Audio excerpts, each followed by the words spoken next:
Sunday Production. C'est ma fille, une de mes filles, qui me disait avant ton accident, tu t'intéressais pas aux gens parce que tu n'avais pas le temps, parce que tu étais à fond dans ton boulot, à fond dans ton sport, tu t'intéressais qu'à toi. Depuis mon accident, je m'intéresse beaucoup plus aux autres et c'est vrai que ça m'a ouvert les yeux de ce côté-là. Je me regarde moins le nombril et je regarde plus le monde qui m'entoure.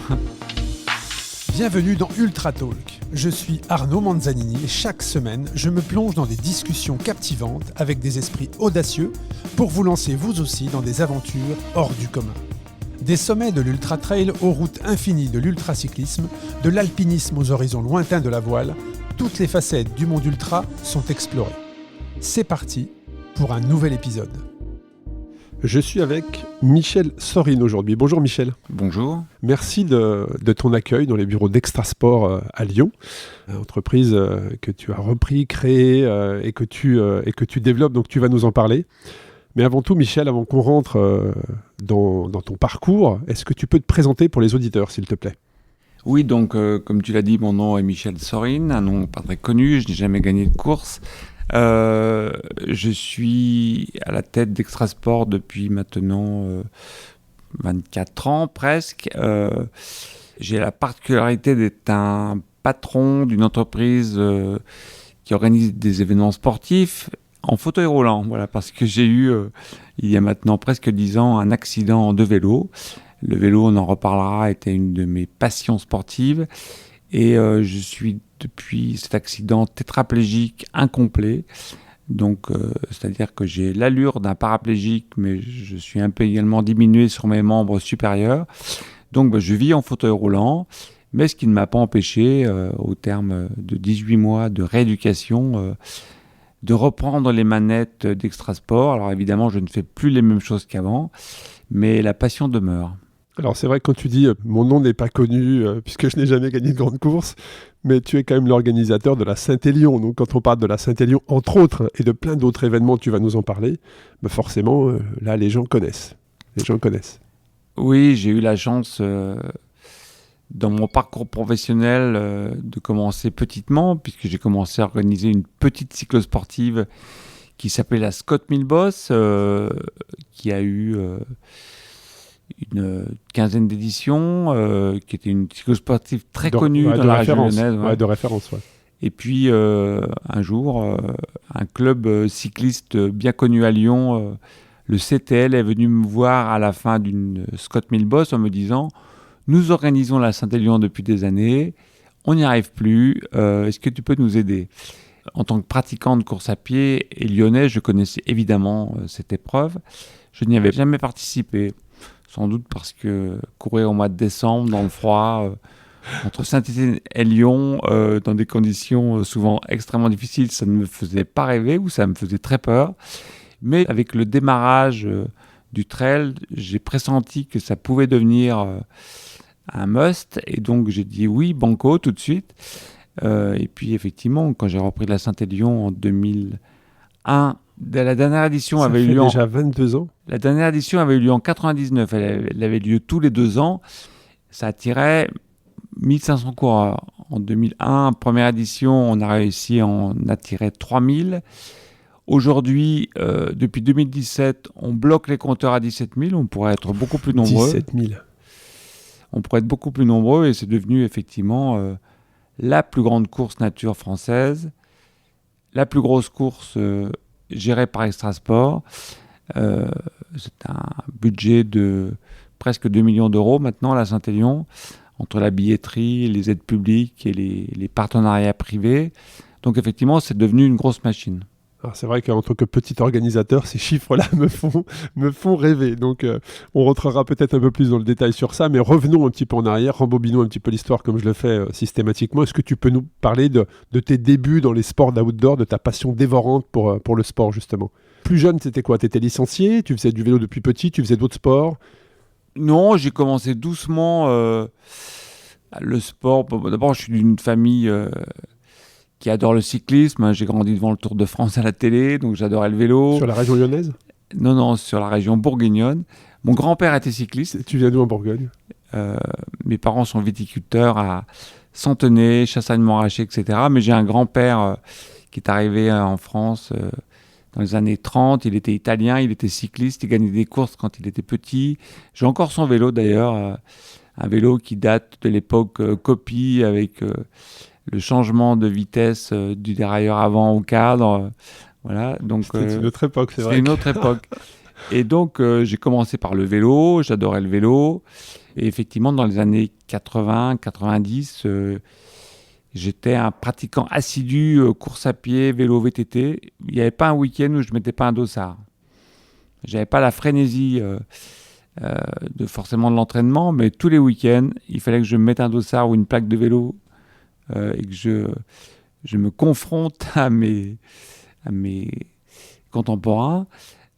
Puis l'âge venant, l'explosivité déclinant, je me suis mis plus sur des épreuves d'endurance. Donc, alors, c'était bien avant la RAF, hein, mais j'ai commencé à essayer de me mesurer à des épreuves à l'époque comme l'Ardèche-Oiselle au marathon, qui allait sur les 300 km, les Templiers. Puis après, Michel Poletu a inventé l'UTMB en 2003, donc j'ai essayé la CCC, puis l'UTMB. Voilà, ça me plaisait bien et je pense que je serais toujours valide. Je me serais forcément essayé au moins aux 1000 km de la RAF, c'est clair. Alors c'est vrai que tu as fait l'UTMB. En quelle année tu as été finisher de l'UTMB ? Alors c'est un peu le drame de ma vie, c'est que j'ai jamais été finisher vraiment de l'UTMB, puisque la seule année où je l'ai fait, les conditions climatiques ont fait qu'il a été raccourci. On est resté dans la vallée de Chamonix et j'ai dû faire 120 km, donc grosse frustration. L'année suivante, je me suis réinscrit, malheureusement, fracture de fatigue au genou, donc UTMB Nenni. Et j'aurais dû le faire en 2014, mais en 2014, j'étais à l'hôpital. Donc, on va en parler justement en 2014, qui est vraiment un moment où ta vie a basculé avec cet accident. Je reste toujours sur l'avant, c'est-à-dire, là tu nous as parlé de ta passion pour le sport, ta pratique en général, mais au niveau études et rentrée dans la vie active, quel a été ton parcours ?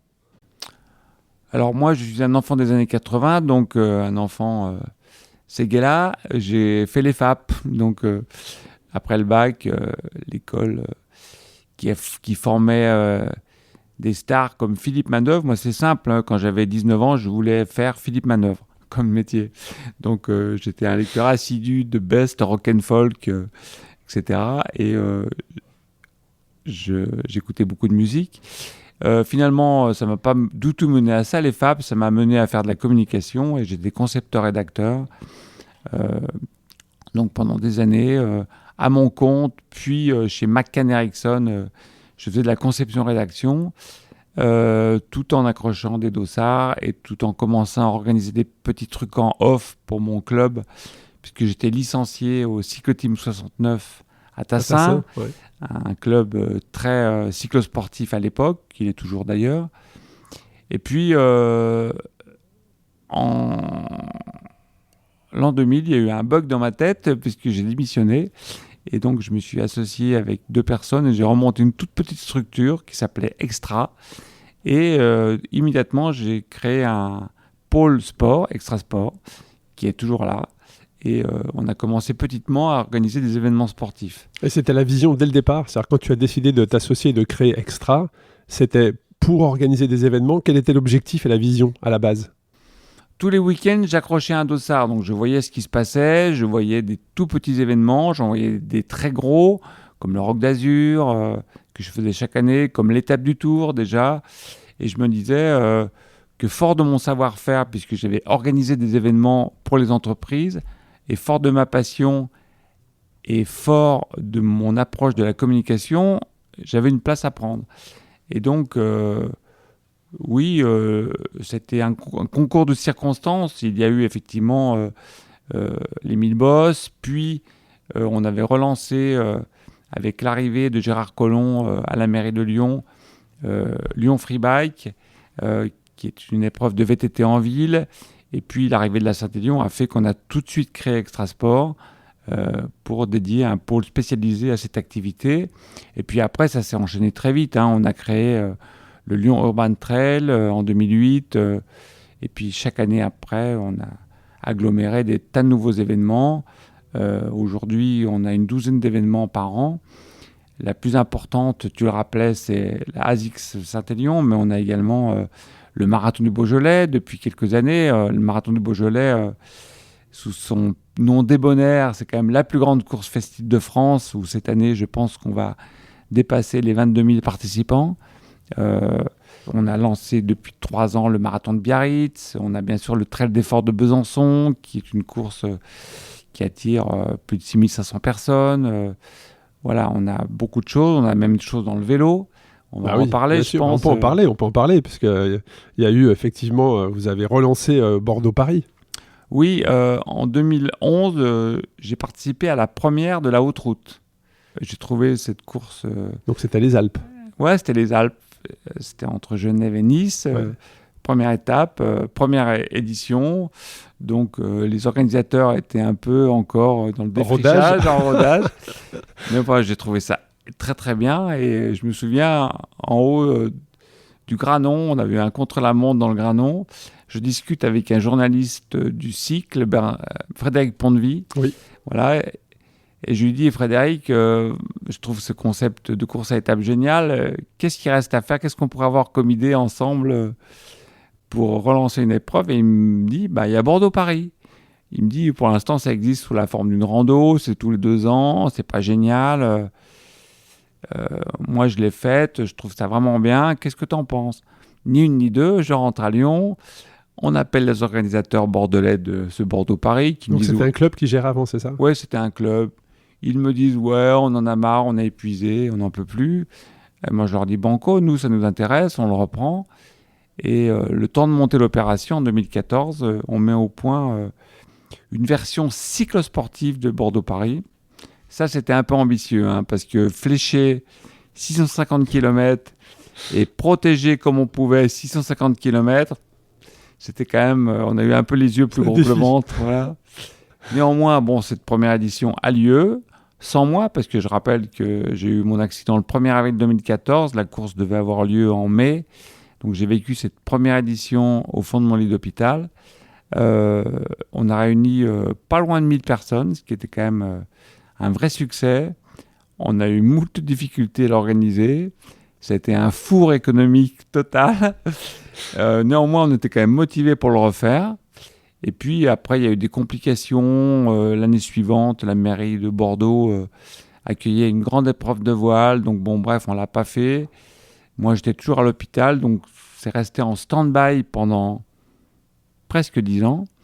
Et puis en 2001, on a dit, tiens, on va ressortir ce projet des cartons. L'ultracycling arrivait en France. On disait peut-être qu'on avait une place à prendre. Donc on a fait une édition New Look en 2022 qui a pas trop mal marché. On était pratiquement 600 inscrits, beaucoup moins au départ, visiblement. Ça nous a étonnés. Il y a un taux de no-show dans l'ultra, effectivement. Ouais, c'était impressionnant. Et finalement, j'estime qu'on est toujours un petit peu en rodage, mais en tout cas, la deuxième édition va avoir lieu en 2024 et on y travaille. Bon, très bien. C'est vrai que Bordeaux-Paris, épreuve où j'ai participé, où je faisais partie des gens au départ en 2014, où j'ai fait 4e, je me souviens précisément, parce que je m'étais fixé un objectif 20 heures et j'ai mis 19h57 dans le groupe de tête. Bravo. Donc c'était un très bon moment et je t'avais envoyé un message, je me souviens, sur ton blog dont on parlera un peu plus tard, où j'ai passé un moment incroyable dans la nuit, où alors qu'on était dans la nuit un peu tous fatigués, on a vu des motos arriver. Et là, je pense que le motard n'était pas informé qu'il n'avait pas le droit de nous emmener dans l'aspiration, mais nous, on s'est pris pour les professionnels de l'époque où on était dans l'aspiration des motos. Tu as eu la chance de faire une deuxième moitié derrière Dernier. Mais on bravo. a fait une deuxième moitié derrière Dernier. On était à plus de 60 au compteur, et je peux te dire qu'il n'y en a pas un qui bronchait, qui s'écartait de l'aspiration, sinon c'était terminé pour lui. Donc là, c'était vraiment un bon moment, et tu l'as dit, un mois, quelques semaines avant, il y a eu cet accident, donc moi, je me souviens très bien. J'avais eu l'information, on ne se connaissait pas à l'époque, Michel. Il y avait cette ouverture du tunnel de la Croix-Rousse qui venait tout juste d'ouvrir, qui était effectivement, l'éclairage n'était pas ce qu'il est aujourd'hui. Et est-ce que tu peux nous expliquer justement ce qui t'est arrivé à ce moment-là en 2014, accident de vélo qui a fait basculer ta vie? Moi, j'avais accueilli très très favorablement l'ouverture de ce tunnel Meudou, parce que À l'époque, nos bureaux étaient dans le 6e, donc évidemment, tous les jours, entre midi et 2, c'était soit course à pied, soit vélo. Et l'arrivée de ce tunnel nous permettait d'accéder tout de suite au Mont d'Or, donc c'était génial.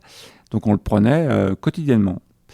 Très rapidement, effectivement, au départ, il avait été inauguré pendant la Fête des Lumières, donc il y a eu un spectacle lumière, donc il était très très sombre.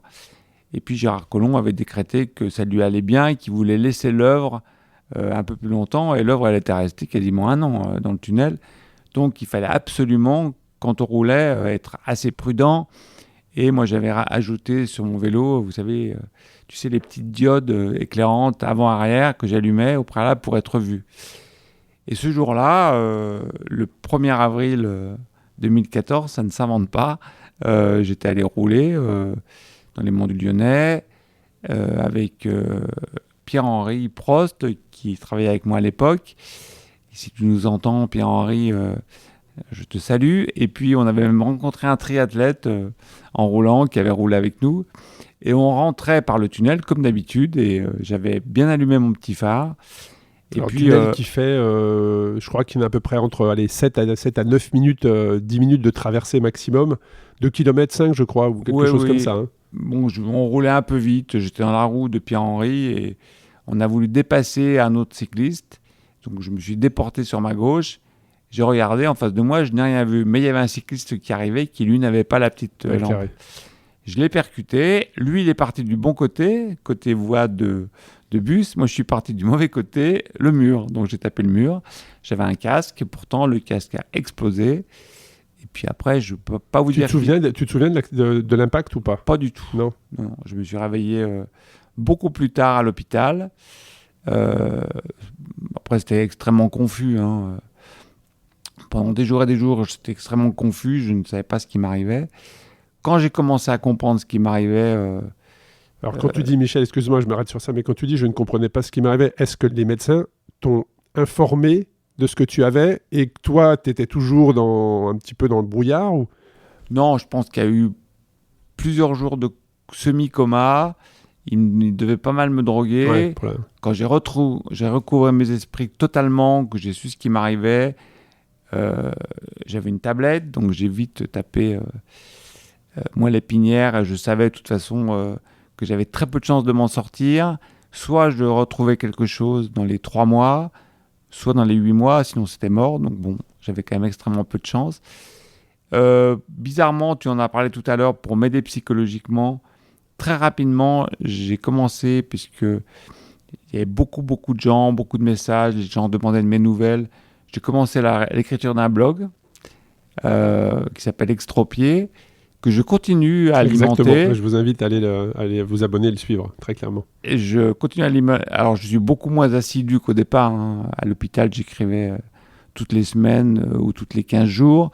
Là, maintenant, je suis plutôt sur un rythme semestriel, donc je suis devenu beaucoup plus feignant. Je trouve qu'il y a beaucoup d'humour dans tes articles. Voilà, et puis... Le titre, c'est Extropier le blog à Mimi, et la baseline, on va dire ça comme ça, c'est redonner de la patate aux légumes. Oui, non, mais au début, effectivement, je suis parti tout de suite dans l'humour, même si je vous le confirme, c'est quand même pas très drôle. Alors, t'as mis combien de temps, justement, ça allait? Donc là, le moment où tu reprends tes esprits, est-ce que Bordeaux-Paris est passé ou pas? Parce que Bordeaux-Paris, c'est quand même... Enfin, tu l'as relancé, j'imagine, tout le temps de travail que tu as mis pour cette épreuve. Tu as l'accident quelques jours avant. Quand tu reprends tes esprits, la course, elle est passée ou la course est à venir? La course est à venir, mais franchement, je l'ai assez peu suivi. Je l'ai assez peu suivi parce que j'étais vraiment dans le hard encore. Ouais. J'ai vraiment commencé à aller mieux quand j'ai déménagé au centre de rééducation j'ai oublié le nom même. C'était quoi, Michel? C'était de la colère? C'était du déni? C'était... Non, c'était un mélange de tout. Si vous voulez, au début, quand ça vous arrive, vous vous dites... c'est pas possible. C'est pas possible. Très franchement, vous avez d'abord des pensées suicidaires. Vous dites, c'est pas possible, je ne pourrais pas vivre comme ça. Donc, sur le ton de l'humour, je demandais toujours une chambre en étage pour pouvoir sauter. Voilà, mais ça faisait rire comme moi, visiblement. Et puis bon, très rapidement, grâce à la bienveillance de certains soignants, un médecin qui m'a enfin parlé, elle m'a dit, bon voilà, vous avez ça, mais vous allez vivre comme un paraplégique. On va vous apprendre les autosondages, que ça va vous donner une certaine indépendance. Et tout ce qu'elle m'avait décrit à l'époque, ça s'est réalisé. Je vis exactement comme elle l'avait prédit. Je me suis retrouvé au centre de rééducation Henri Gabriel à Saint-Genis-Laval. Le nom me revient. C'était la cour des miracles. J'avais qu'une hâte, c'était d'en sortir. J'y passerais quand même l'équivalent d'1 an. Et puis ensuite, c'était le retour progressif à la vie extérieure qui était également très violent parce que quand vous sortez de l'hôpital, où vous êtes pris en charge à 100%, à l'extérieur, rien n'est prévu. Ni les trottoirs ne sont adaptés. Vous devez trouver une aide médicale qui vous aide à la toilette le matin, qui vous aide au couchage le soir. Vous devez trouver des transports. Voilà, j'ai repris progressivement le travail, d'abord à mi-temps, puis à 3/4 temps. Maintenant, je suis quasiment à plein temps. Le travail, clairement, c'est ce qui vous aide à vous accrocher. Parce que sinon, les activités à la maison deviennent très réduites. Il faut oublier le sport, bien sûr, même si on en parlera tout à l'heure. J'ai essayé quelque chose. Non, à part la lecture et regarder les plantes pousser dans mon joli jardin, c'est vrai que c'est très vite limité. Donc, heureusement, il y a le travail. Et puis, il y a aussi peut-être un aménagement particulier pour, justement, peut-être que ton domicile n'était pas aussi praticable en fauteuil qu'il ne l'était avant quand tu étais valide. Peut-être qu'aussi tes bureaux ont dû être aménagés. Comment s'est fait cette nouvelle vie? Alors, j'avais une très jolie maison, malheureusement, sur 4 niveaux. Je l'ai vendue très rapidement pour en acheter une, toujours. J'ai eu de la chance, dans le même quartier, très joli quartier de Montchat à Lyon, sur un seul niveau. Donc là, au niveau de mon domicile, c'est parfait. Mon bureau était de plein pied, donc ça allait. On a déménagé là récemment dans le 7e. J'ai des bureaux également qui sont totalement aménagés, donc tout est nickel. Non, mais après, effectivement, il y a une nouvelle organisation de vie à installer. Là, il faut beaucoup d'endurance pour reprendre le thème du podcast. C'est vrai que c'est très rythmé. Vous couchez toujours à heure fixe, vous levez à heure fixe, avec des soignants qui viennent. J'ai la chance de bénéficier d'un transport à Lyon qui s'appelle Optibus, qui est assez génial, qui m'amène au travail, qui vient me chercher le soir. Donc c'est vrai qu'en ville, les choses sont quand même plus faciles, j'imagine, qu'à la campagne. Et comment ta relation au sport a évolué? Parce que tu aurais très bien pu dire, bon, alors le sport, je peux plus en pratiquer, c'est fini en fait, je veux plus, tu vois, tu aurais pu complètement tourner la page et te dire, bon, je vais m'orienter sur autre chose. Mais comment ta relation au sport et aux épreuves que tu organisais et que tu prenais plaisir probablement à participer parfois, comment cette relation-là a évolué? D'abord, j'ai continué à rester un spectateur, notamment du cyclisme assidu. Je me souviens du Tour de France 2014, j'étais à l'hôpital, ce Tour de France épique où Jean-Christophe Perrault fait 2. J'ai pu enfin regarder toutes les étapes en entier à l'hôpital, c'était génial. Non, mais effectivement, on m'a proposé beaucoup de choses en tant que tétraplégique. On m'a dit, tiens, est-ce que tu veux faire du ski? J'ai dit, pas question. J'en ai tellement fait dans ma vie qu'aller faire du ski dans une sorte de baignoire monoski entre les jambes d'un moniteur, non, ça ne m'intéresse pas. Puis en plus, en tant que tétraplégique, j'ai un problème avec les températures. Je ne thermorégule plus. Donc l'été, ne transpirant plus, j'ai très vite très très chaud. Et l'hiver, j'ai très très froid. Donc non, ça ne m'intéressait pas. On m'a proposé de faire des activités nautiques. J'avoue que je n'ai pas été non plus subjugué. À la piscine, j'ai essayé une fois au centre de rééducation de m'immerger. L'expérience ne m'a pas subjugué, donc j'ai décidé de ne pas renouveler l'opération. Alors si, je me suis acheté un vélo. Non, ça j'y tenais beaucoup. Ça n'a pas été facile, mais j'ai réussi à acheter un handbike. Donc je suis assis, très proche du sol. C'est une sorte de vélo couché, sauf que je pédale non pas avec les pieds, mais avec les mains. Je bénéficie d'une assistance électrique, parce que sinon, l'ensemble handbike, pilote, est vraiment trop lourd à tracter pour mes faibles bras. Donc, et avec ça, j'avoue que je m'éclate assez, puisque je retrouve vraiment les sensations du vent, du cyclisme. Je croise des gens qui ne voient pas que je suis handicapé, qui disent tiens, encore un original parisien avec un vélo à la con. Non, pas du tout. Et franchement, c'est assez l'éclate. Bon, j'ai des problèmes techniques. Hein. J'ai un moteur qui n'est pas assez puissant. Je vais essayer de le rebooster. Je suis très vite assez cramé. Ma batterie ne tient pas beaucoup plus que 50 bornes. Voilà, mais j'aimerais à terme avoir une batterie qui me permette de remonter le Ventoux et de tenir, si possible, 100 bornes. Quoi. Ouais, ça serait top. mais comme tu l'as dit, le fait de retrouver ne serait-ce que le vent sur le visage, ce genre de choses, Ah, ouais. bon, voilà, je pense que déjà j'avoue ça, que les 50 premières- km, ça peut être largement suffisant, tu vois. Les premières sorties ont été mémorables. Franchement, ça m'a donné le smile pour des jours. Ah ouais, j'imagine. Ma Ouais, mère me dit, mais qu'est-ce qui s'est passé? T'as vraiment la patate? Je dis, ouais, j'ai fait du vélo. Tout simplement. Et comment tu penses que les valeurs que tu portes hein, quand on est un sportif, comment ces valeurs-là, que ce soit le vélo, mais aussi l'outdoor, le trail, comment elles t'ont servi à retrouver le smile, justement, comme tu dis, mais quelles sont pour toi les valeurs qui ont été très très importantes en tant que sportif, qui t'ont permis justement de regarder droit devant? Je ne sais pas si c'est un lien de cause à effet. C'est vrai que j'ai eu l'habitude en vélo ou en trail d'avoir des coups de moins bien phénoménales.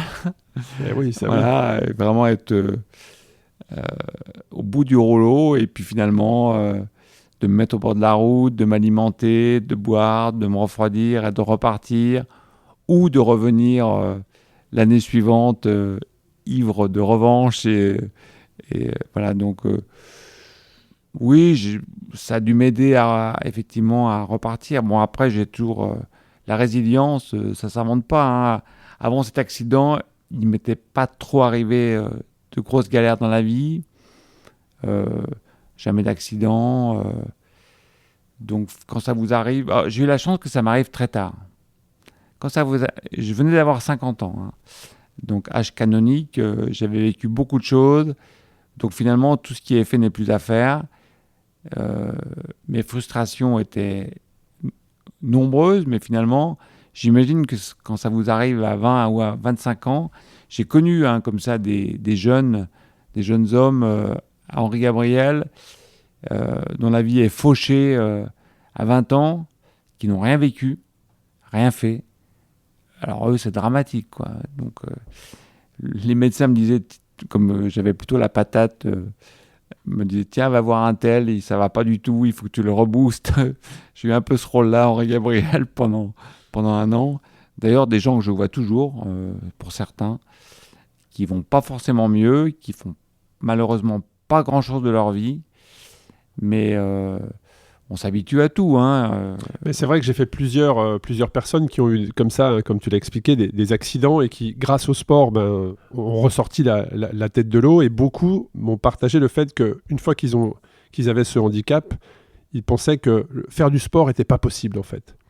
Et c'est suite à une rencontre, un échange, que on leur a dit que c'était possible, et c'est devenu maintenant des champions pour certains. Donc, est-ce que tu penses que toi, quel message tu pourrais partager justement aux personnes qui sont peut-être, comme tu l'as décrit, dans les jours, les semaines après un accident et qui se posent encore tout un tas de questions? C'est compliqué hein, de faire youpla boum, tout va bien, et d'être super évident. optimiste. Chacun a sa façon de réagir face à l'adversité. Moi, alors je vois hein, autour de moi, il s'est créé une communauté. Je fréquente sur les réseaux sociaux des tas de gens qui font des choses formidables tout en étant handicapés. Je suis très admiratif. Moi, c'est pas mon truc. Hein. J'ai fait plein de choses avant mon accident. Je connais aujourd'hui mes limites. Donc faire effectivement des bonnes sorties en vélo quand je suis à la campagne l'été, quand il fait ni trop chaud parce que je supporte pas la chaleur, ni trop froid parce que je supporte pas le froid. En étant quand même bien encadré, oui, ça passe. Après, non, je n'irai pas me faire porter en haut d'une dune par un youtubeur célèbre avec mon fauteuil. Et je n'irai pas non plus avec mon handbike, approcher le pôle Nord comme toi. Non, ça je le ferai pas. Mais non, après, je pense que la vie continue.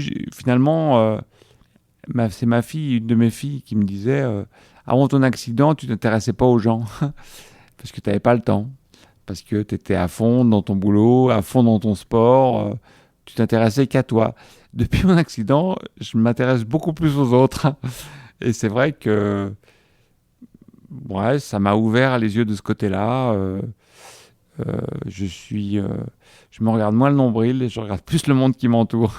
Et sur les fameuses phases d'acceptation de colère, comme les personnes que j'ai eues en face de moi sur le podcast Ultra Talk, qui m'ont partagé le délai d'acceptation de ce qui leur arrivait, la colère face à cet accident. Toi, si tu pouvais mettre une durée, c'est-à-dire à quel moment, parce qu'elle fait d'être enthousiasme, d'être joyeux, mais ça ne veut pas forcément dire qu'on a accepté. Toi, la phase d'acceptation, de dire, bon voilà, c'est comme ça, il faut que je fasse avec. Ça, si tu avais une temporalité, ça a été rapide, ça a été plutôt long. Objectivement, ça a été plutôt rapide. Tout de suite, tu t'es dit, bon ben voilà, c'est comme ça. C'est facile de le voir quand on lit le blog, parce qu'au départ... Ouais, je vous invite d'ailleurs moi, je les ai lus avant qu'on se rencontre aujourd'hui. Je suis retourné sur les premiers articles où tu partages justement... j'ai un article qui m'a marqué, c'est que tu expliquais que l'été, c'est comme les animaux qui sont abandonnés au bord de la route. Les handis sont abandonnés également l'été puisque tout le personnel soignant part en vacances. Et donc, tu déménages d'étage en étage. Et donc, je vous invite à relire les articles aussi du début. Non, mais très vite, j'ai accepté. Parce que de toute façon, en plus, la vie a fait que ma compagne est quasiment tombée enceinte quelques semaines avant mon accident. Donc, j'avais cette perspective d'être de nouveau père à 50 ans. Donc ça m'a permis quand même vraiment de m'accrocher. Et depuis maintenant presque 9 ans, ma plus jeune fille grandit et m'a toujours connu en fauteuil. Donc je tiens ce rôle un peu particulier du vieux père motorisé. Voilà, et ça m'a permis également de m'accrocher. C'est une circonstance de vie. Et puis bon, je suis quand même... Faut pas se leurrer, j'ai la chance d'évoluer dans un milieu familial, social, professionnel qui favorise effectivement cette résilience. Je pense que quand ça vous arrive, vous êtes seul, vous n'avez pas une situation sociale et professionnelle qui vous permette de vous affranchir de certaines galères. Un fauteuil, ça coûte très cher. Aujourd'hui, même si notre président a promis qu'à partir du 1er janvier 2024, les fauteuils seraient remboursés à 100%. Je me demande comment, jusqu'à présent, certains tétraplégiques qui ont besoin de fauteuils 100% électriques, quand vous connaissez le prix du matos, font pour les payer, quoi. Donc ça doit être un chemin de croix pour trouver les aides, etc.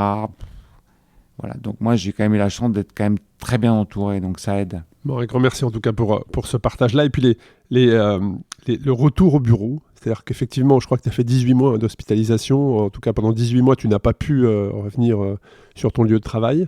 Et comment se passent les premiers, le retour, les collègues, même si j'imagine que les contacts ont toujours été présents, mais comment se passe le retour au bureau ? C'est assez loin maintenant, mais je pense que ça a été assez difficile pour moi au début. C'était un peu gêné, mais très rapidement, bon... Chacun prend ses marques. Moi, j'étais obligé de revoir totalement ma façon de travailler. D'abord, je ne travaille plus que sur tablette. Je ne peux pas taper sur un clavier classique. Je ne peux plus prendre de notes. Donc, j'avais une bonne mémoire. Tant mieux, parce que ça m'oblige à la travailler beaucoup. Évidemment, je suis beaucoup moins sur le terrain qu'avant. Avant, j'adorais aller repérer des parcours, baliser des parcours, rencontrer des gens. Finalement, moi, la période de confinement et des visios ne m'a pas tellement dépaysé. C'est ce que je vis au quotidien depuis maintenant 10 ans. Non, j'ai la chance de faire un travail passion. Voilà, je serai expert comptable. Je ne suis pas sûr que j'aurai envie de continuer. Là, j'ai envie que ça dure le plus longtemps possible. Et est-ce que ça a changé ton regard sur les événements que tu voulais développer ? C'est-à-dire que est-ce que tu étais plus exigeant après cet accident ? sur la typologie des événements, sur les partenaires, sur les parcours, ou est-ce que ça t'a permis d'être un peu peut-être plus zen que tu ne l'étais sur l'approche d'un événement, le choix d'un événement, le développement d'un événement? Est-ce qu'il y a eu un changement entre Michel avant l'accident dans le business et Michel après l'accident? Il y a eu forcément un changement puisque notre métier, Évolue. mon cher Arnaud, tu as vu, a quand même bien évolué. Moi, j'ai On va en parler, mais... J'ai commencé à organiser des événements, c'était le règne du tout papier. On achetait des wagons de publicité dans les magazines spécialisés. Les réseaux sociaux, on était à leur balbutiement. Aujourd'hui, tout passe par les réseaux sociaux ou presque. Les partenaires sont beaucoup plus exigeants sur les retombées qu'ils peuvent obtenir d'un point de vue digital, etc. Les participants eux-mêmes sont plus exigeants, plus versatiles. Il faut les séduire. Il y a des modes qui changent. Je parlais tout à l'heure de Rock d'Azur. Le VTT dans les années 90, c'était un sport extrêmement porteur. Aujourd'hui, à part le Rock d'Azur qui peine à obtenir ces 15 000 personnes en rajoutant du trail, du triathlon et de la marche nordique, on voit que c'est un sport qui quasiment disparaît, quoi. Donc pourquoi ? Parce que les gens sont passés sur le gravel, sont passés sur autre chose, sont passés sur le VTT électrique, sont passés au trail. Il y a l'électrique qui est arrivé, effectivement. Il y a le trail. Voilà, donc c'est un métier qui a beaucoup évolué. Donc de toute façon, moi, ne pouvant plus faire les mêmes choses, aujourd'hui, je me retrouve à presque 60 ans en train de diriger le community management de tous les événements. Voilà, c'est drôle. Je m'adapte. Et justement, quel regard tu portes sur alors le nombre d'épreuves qui a explosé, on parlait de cyclisme ultra-distance, mais aussi de trail. Quel regard tu portes, par exemple, l'UTMB, voilà, tu as participé aux premières éditions, quand tu vois aujourd'hui ce que c'est devenu, vous avez le label sur la Saint-Élion et d'autres événements, mais quel regard tu portes sur la pratique du trail notamment? Comment expliquer cette explosion et cette structuration? Clairement, aujourd'hui, l'outdoor, c'est surtout le trail running. Alors, quand je dis trail running, c'est pas seulement le trail, c'est-à-dire les courses routes marchent très bien. Je vois les chiffres du marathon. Du marathon, ouais. du Beaujolais. Biarritz également. Ou Paris et René-Nyon, ça marche très bien la course route. Et le trail, bien sûr, marche toujours de façon exponentielle. Alors effectivement, il y a des fleurons, mais l'UTMB a toujours été un must. Dès la 2-3e édition, c'était déjà pas facile d'avoir son ticket. Je crois que c'est 4 ou 5 ans plus tard, c'est parti en 8 minutes, je crois. Enfin, toutes les places sont parties en 8 minutes, c'était incroyable. Oui, alors après... ça doit être un peu pareil pour la Saint-Élion aujourd'hui, vous devez remplir rapidement.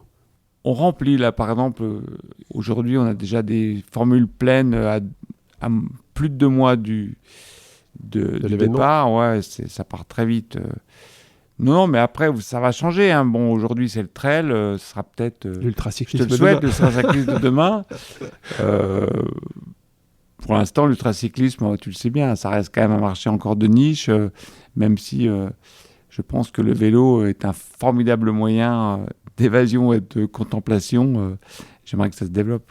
Alors, quelle est la clé selon toi? Parce que quand tu me parlais tout à l'heure du nombre de participants, moi, c'est sûr que je reste rêveur quand j'entends des 15 000, des 12 000, même à 3 000, tu vois. C'est quoi la clé selon toi, en tant que professionnel depuis des années? C'est quoi la clé des gros événements, des grands événements, en fait, qui fédèrent des milliers de personnes? Comment devenir un gros événement? C'est quoi la clé selon toi? Je n'ai pas de secret. Je pense...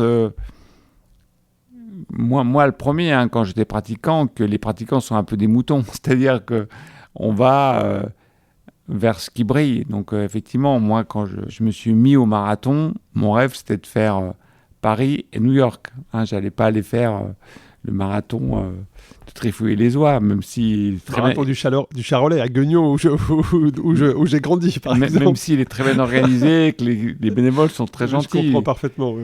Et donc, idem pour le VTT. J'allais faire le Rock d'Azur, la Forestière, vraiment les très gros trucs. Même si j'adorais également faire les petites courses autour de Lyon. Il y en avait pléthore à l'époque. Il y avait un Tour de France VTT à l'époque. Je me rappelle que Miguel Martinez gagnait toutes les étapes d'ailleurs, mais je me souviens d'un Tour de France VTT. Ouais. Non, mais à l'époque, si vous étiez lyonnais, au mois de septembre, entre l'écureuil, le sanglier, Enfin, tous les week-ends, il y avait une épreuve VTT. chronométrée de VTT. Ils ont toutes disparu. Toutes disparu. Clairement. Donc voilà, et je pense qu'aujourd'hui, pour le trail, c'est pareil. Les gens...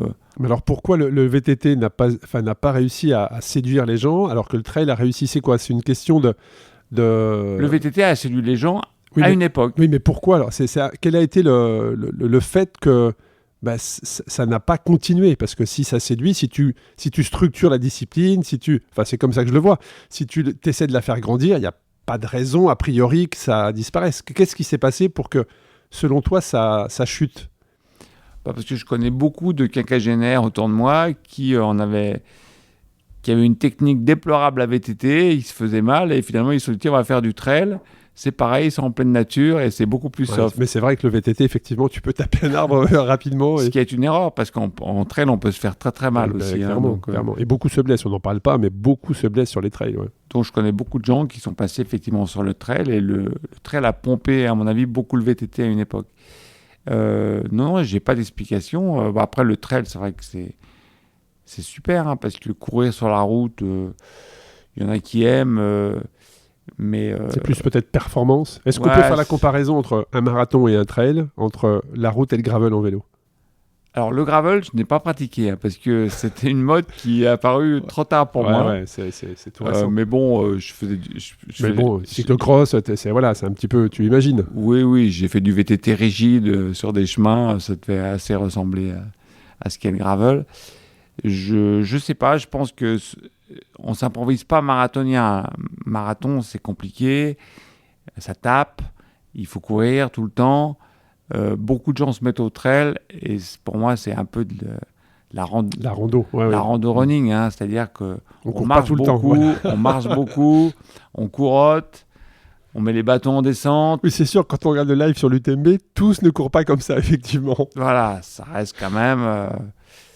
voilà, boucler l'UTMB en 46 heures, c'est bien, il faut le faire. En marche rapide, on peut le faire plus vite. Oui, c'est ce qu'on m'a partagé également, tout à fait. J'avais une amie cycliste au cyclo-team qui s'appelle Geneviève, qui s'était blessée, donc elle faisait de l'UTMB, elle l'avait fait une année entièrement en marchant. En marchant avec des bâtons, en marche rapide. Et elle avait fait moins de 40 heures. Donc on peut faire l'UTMB. Tous ceux qui nous écoutent, voilà, c'est beaucoup d'espoir. On peut faire l'UTMB en marche nordique sans courir une seule fois et on peut faire moins de 40 heures. Bon, c'est intéressant. Et quelle est aujourd'hui ta vision sur le sport outdoor? Comment, selon toi, quel sport va émerger? Comment est-ce qu'il va évoluer? Comment Extrasport va accompagner ces épreuves-là? C'est quoi ta vision aujourd'hui sur ta structure par rapport au sport outdoor de demain? Ma structure va bien. Je suis entouré de jeunes associés frétillants qui ont plein d'idées, etc. Donc nous, on va continuer à se développer toujours sur nos sports de prédilection, le trail running, le triathlon, le swimrun, puisque dans une semaine, on a la 8e édition de la Gravity Race à Annecy. C'est une discipline que je découvre et qui me passionne. J'ai eu la chance d'avoir Michael Lemel sur le podcast Ultra Talk, un des fondateurs de cette discipline, en fait, qui est le swimrun en Suède, hyper intéressant. Et puis le triathlon également. Alors, pendant la pandémie, avec pas mal de confrères organisateurs, on s'est retrouvés un peu démunis et on a créé un collectif qui s'appelle le CESO. Exactement. Et on s'est aperçu que notre activité d'organisateur était face à pas mal de dangers. On a vécu la pandémie qui nous a empêchés d'organiser pendant quasiment un an. Mais pas que. Aujourd'hui, la menace climatique est hyper importante. Je pense que ça va devenir à terme très difficile d'organiser des événements entre juin et fin août, parce que malheureusement, avec les pics de canicule qu'on connaît, est-ce que les préfectures vont nous autoriser à lâcher des milliers de participants sous la fournaise? Je ne suis pas sûr. Bien sûr, également, il y a un gros enjeu d'éco-responsabilité. J'ai signé, comme beaucoup d'organisateurs, les 15 engagements éco-responsables du ministère des Sports.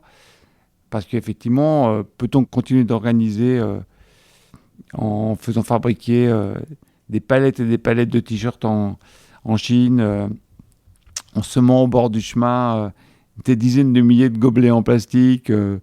La réponse est évidemment non. Donc on essaye chez Extrasport, mais d'ailleurs comme beaucoup de nos confrères, de faire mieux.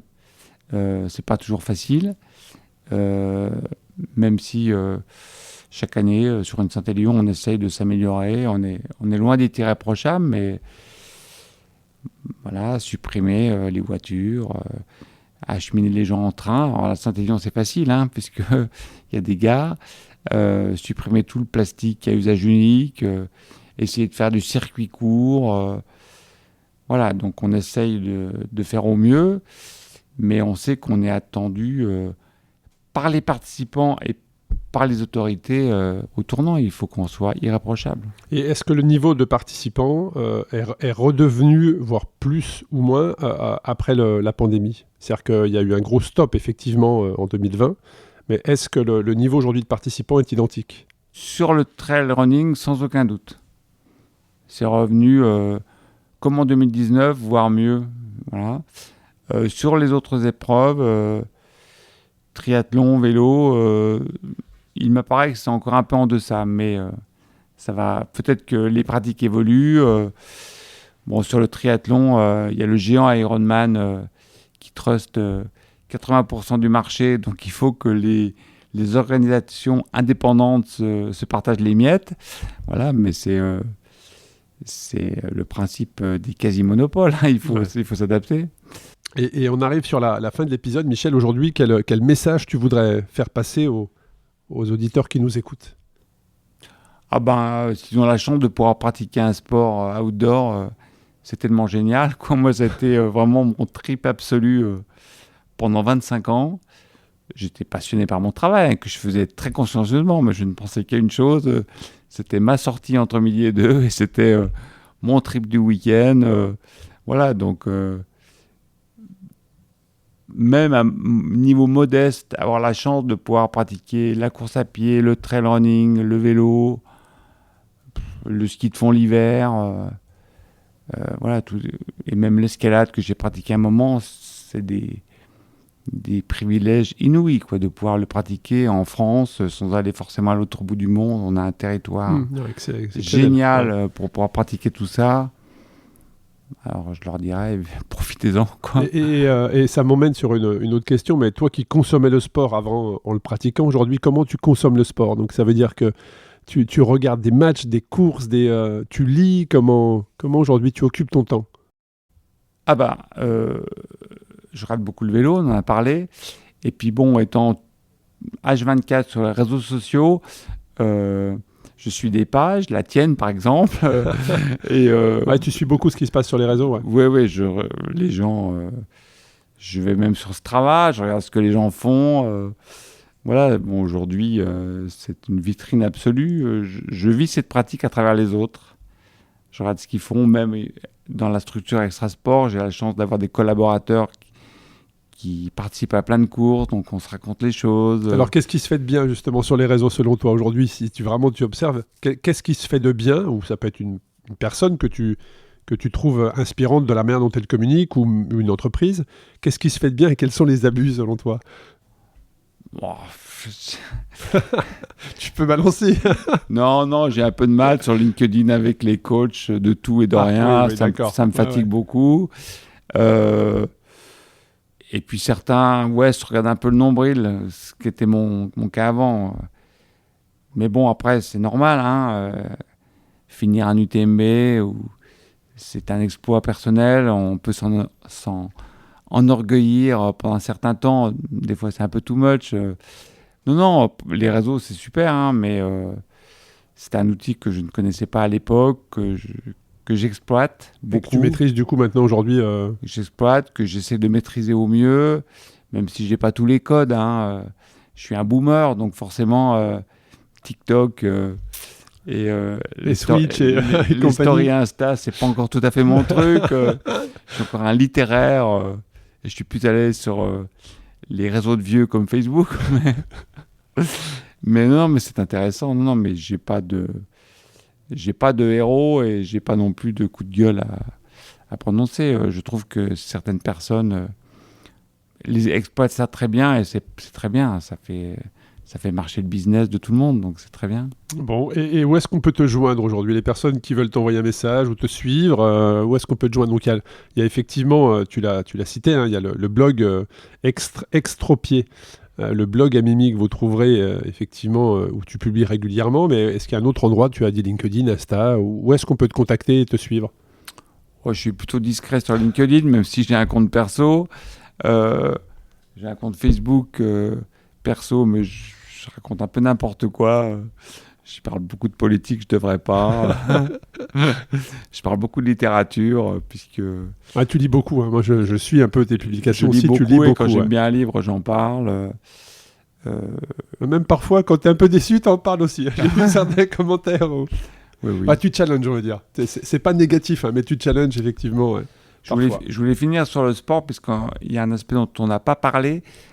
Quand j'étais en centre de rééducation, j'ai eu la chance de rencontrer notamment un chercheur de l'ENS avec lequel et quelques autres amis. Alors, le chercheur s'appelle Vance Bergeron. Hein, c'est un franco-américain arrivé en France il y a plus de 20 ans. Et on a monté avec lui une salle de sport à Lyon qui s'appelle la salle Sport, qui est portée par l'association Hans. Exact. Et c'est une salle qui est entièrement dédiée aux handicapés moteurs. Donc on n'a que des adhérents handicapés et que des machines adaptées à ces gens. Et j'essaie de m'y rendre une fois par semaine quand je peux, le samedi matin. Mais on a quand même réussi à bâtir un truc qui est pas mal, puisqu'on a quand même aujourd'hui plus d'une centaine d'adhérents. Des gens qui viennent même 1 heure par semaine pour faire un peu de sport, mais surtout pour recréer du lien social. Parce qu'aujourd'hui, quand vous êtes handicapé moteur et que vous voulez aller faire du sport en salle, c'est quasiment impossible. Les machines ne sont pas adaptées. Et vous vous retrouvez au milieu de bodybuilders qui vous regardent étrangement. Là, vous êtes entre handicapés. Non, c'est une belle expérience. C'est à Gerland. Je crois aujourd'hui que ça essaime un peu. On va ouvrir une salle à Grenoble. On a été copié à Montpellier. Et c'est très bien. Voilà. Bon, bravo, c'était important d'en parler, tu as raison. Un grand merci, Michel, pour ce partage. Est-ce que tu as un dernier mot ou est-ce qu'on se quitte là? Non, on peut se quitter là. Je suis tout excité parce que nous sommes fin septembre, début octobre. Et j'ai une fin d'année très chargée avec une salle de Lyon qui va tout déchirer, un marathon de Beaujolais qui bat tous les records. Gros calendrier. Qui bat tous les records de participation. Donc voilà, je suis excité comme un stagiaire junior et ça va être génial. Bon, un grand merci à toi en tout cas et puis je te dis à très bientôt et puis à très bientôt également aux auditeurs et auditrices du podcast pour un nouvel épisode. Merci beaucoup Michel. Merci. Merci d'avoir écouté cet épisode captivant d'Ultra Talk. J'espère que cette conversation inspirante avec des individus audacieux vous a laissé avec de nouvelles perspectives et une motivation renouvelée. N'oubliez pas que vous aussi, vous pouvez embrasser l'extraordinaire dans votre propre vie. Restez connectés sur les réseaux sociaux Ultra Talk et sur le site ultratalk-podcast.com. Continuez à vous aventurer et à repousser vos limites. À la semaine prochaine pour un nouvel épisode passionnant d'Ultra Talk.